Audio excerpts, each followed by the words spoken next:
How did a medieval toilet kill a clutch of German nobles in the 12th century? And how did some of them survive? This is History Calling, where I bring you new videos every week on all aspects of the past, and today I advise you to set down anything you're eating as I tell you the disgusting story of the Erfurt latrine disaster. Disclaimer, you watch this at your own risk, and I take no responsibility if you come out of it with a phobia of toilets, sewers, poop, or anything else.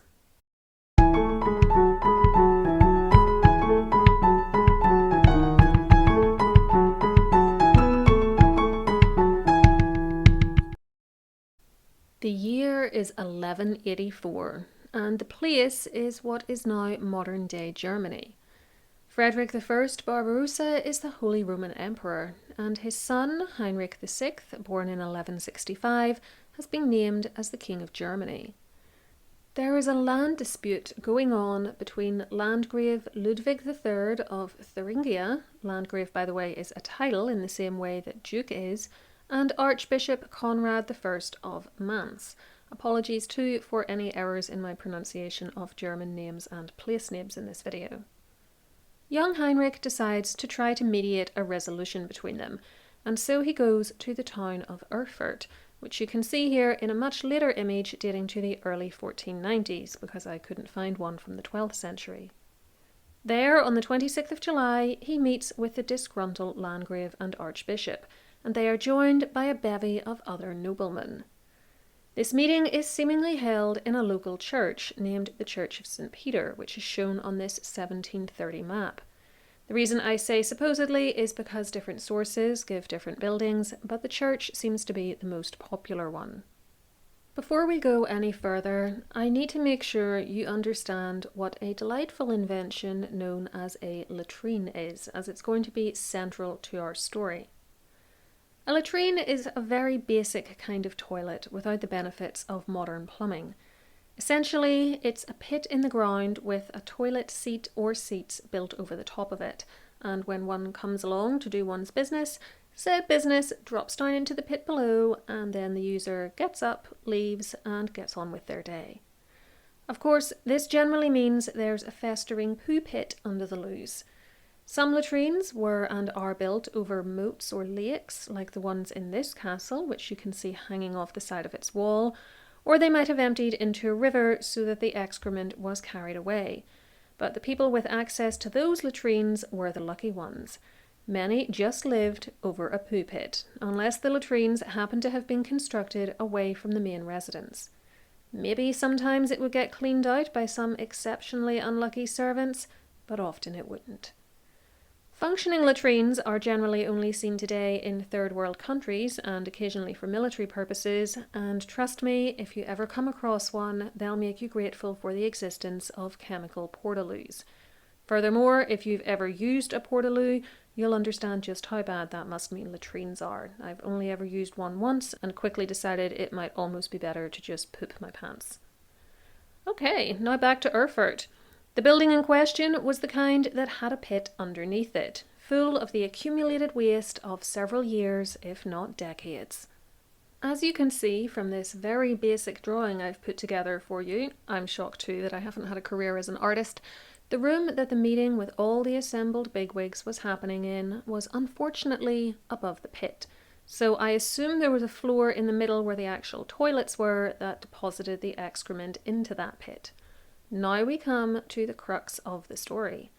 The floor beams simply weren't strong enough to support the weight of all the people standing on them, and we have two accounts from near contemporary chroniclers which tell us what happened next.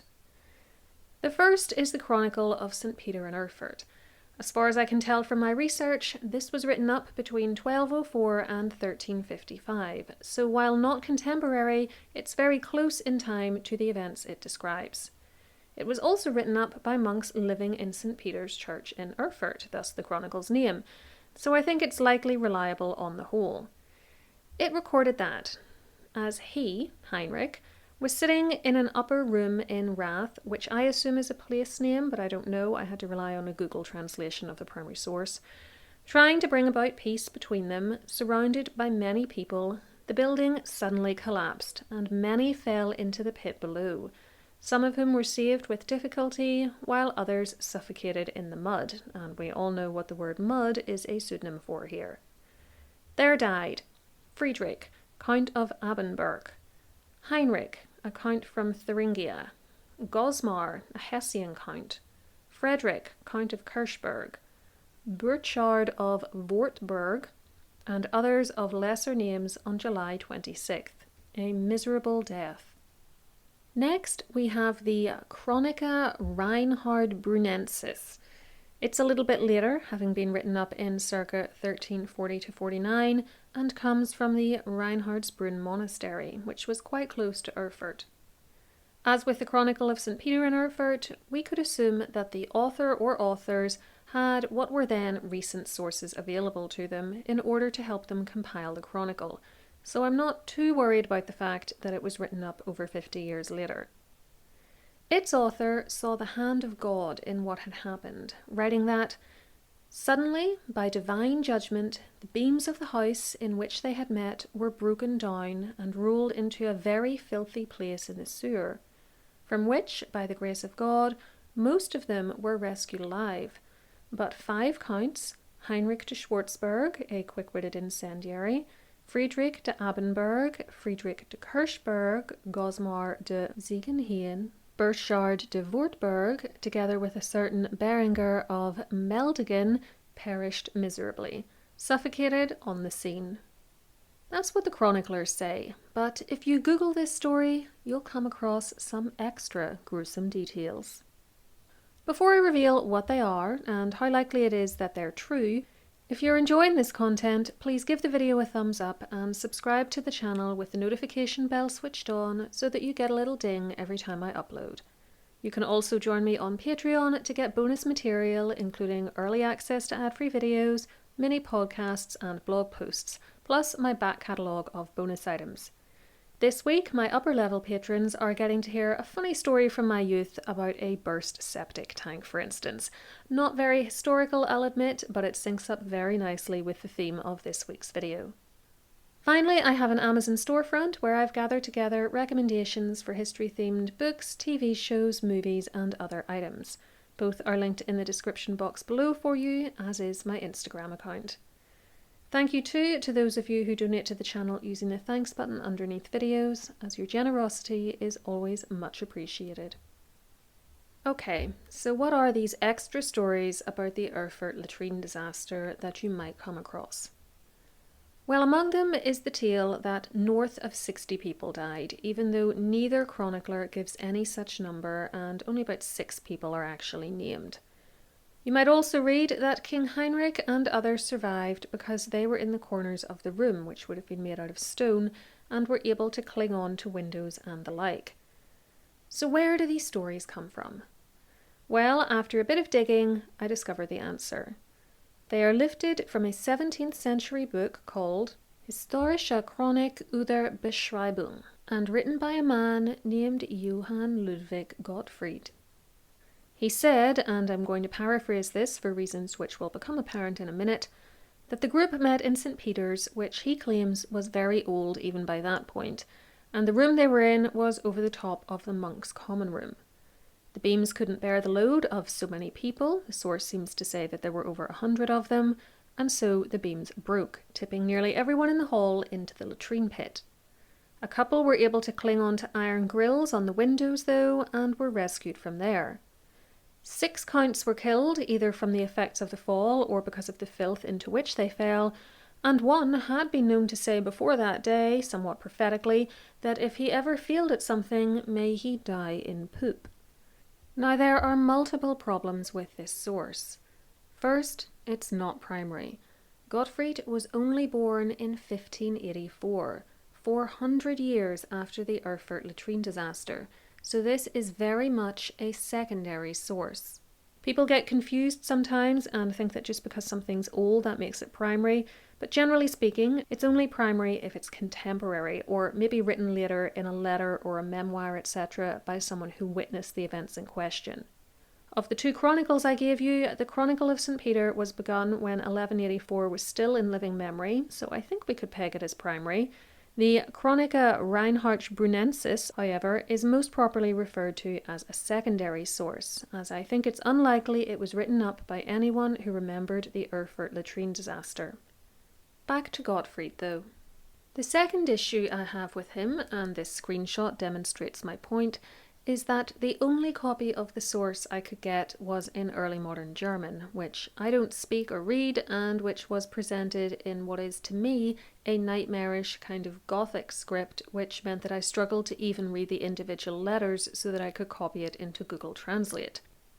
This is why I had to paraphrase what Gottfried said, as the translation I got, what with the misspelt words and the old-fashioned German I had to feed into Google, came out a little funky looking. It's also why I'm not certain that the source claims over 100 people were present. By the by, if you read German and fancy providing a little translation of this in the comments, it would be very gratefully received. Third, and again, this may be the result of a bad translation, the idea that the church was old cannot be true, as the Chronicle of St. Peter in Erfurt specifically says that in May 1142, and I quote, "A large part of the city of Erfurt was consumed by fire. The cathedrals of St. Peter and St. Severus and other churches of the saints were also destroyed by flames." So St. Peter's burned down in 1142, meaning that the building in 1184 was a rebuild not more than about 40 years old. The final problem was that I couldn't trace the one source which Gottfried listed in the margins of his work, so I don't know how trustworthy his account is. My point is that I'm not sure if the extra details provided by him and happily spewed out all over the internet are actually true, but they certainly give the whole thing an extra gruesome gloss, and I'm sure we're all very grateful for our modern flushing loos and won't take them for granted anymore. So that's the story of the Erfurt latrine disaster. I think we can all agree it was a really crap way to die. I'm sorry, I just had to include one toilet humour joke. I'm done now though, I promise. If you're curious, Heinrich VI became Holy Roman Emperor himself after the death of his father in 1190 and died of malaria in 1197. Now, I always finish the video by asking a question about its content, but I struggle to come up with one related to this disaster, so I'm going to ask you something not directly related, which is, can you think of a nastier way to die than this? Like, imagine you're writing a novel and you want to kill off your villain in a horrible, but they totally deserved it kind of a way. Is there anything worse than drowning in excrement? Delight me with your creativity in the comments below, and until next time, keep learning.